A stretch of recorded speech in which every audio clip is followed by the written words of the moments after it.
Le monde de l'humour français pleure un de ses membres les plus prometteurs de ces dernières années. Guillaume Bas, révélé par l'émission On ne demande qu'à en rire, il y a 10 ans, s'est éteint ce jeudi 1er juin à l'âge de 36 ans, a révélé sa société de production Dark Smile Productions.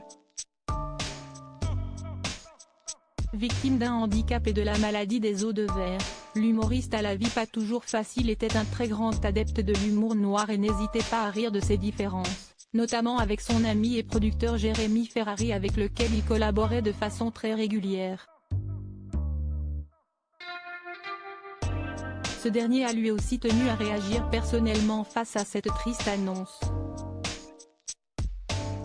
Sur ses réseaux sociaux, celui qui a déjà réfléchi à se lancer en politique a partagé un long texte où il explique qu'il ne souhaite pas s'exprimer sur sa peine dans les médias ou dans la presse malgré les nombreuses demandes qui m'ont été faites, mais a voulu attirer l'attention sur Guillaume, son petit frère comme il l'a appelé, et sur son talent, son courage, sa force, sa lumière.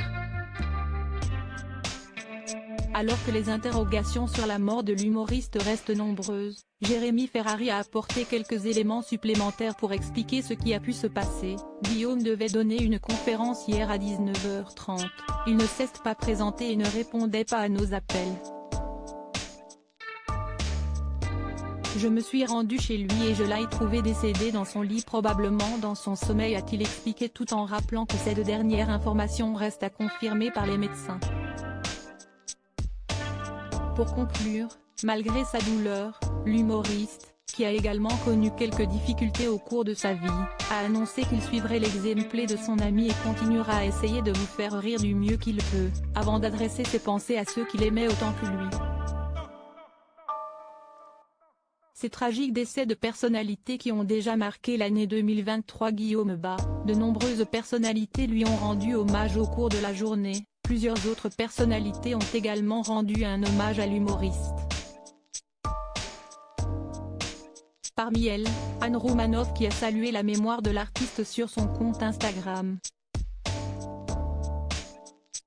Laurent Ruquier, ancien présentateur de l'émission On ne demande qu'à en rire, a lui aussi dit au revoir à Guillaume tout en adressant ses pensées et amitié à Jérémy Ferrari. Enfin, le Capucine, humoriste elle aussi produite par Dark Smile Productions, s'est dit encore sous le choc de cette annonce alors qu'elle devait partager avec lui l'expérience du Festival d'Avignon cet été et a déclaré que l'humoriste lui manquait déjà.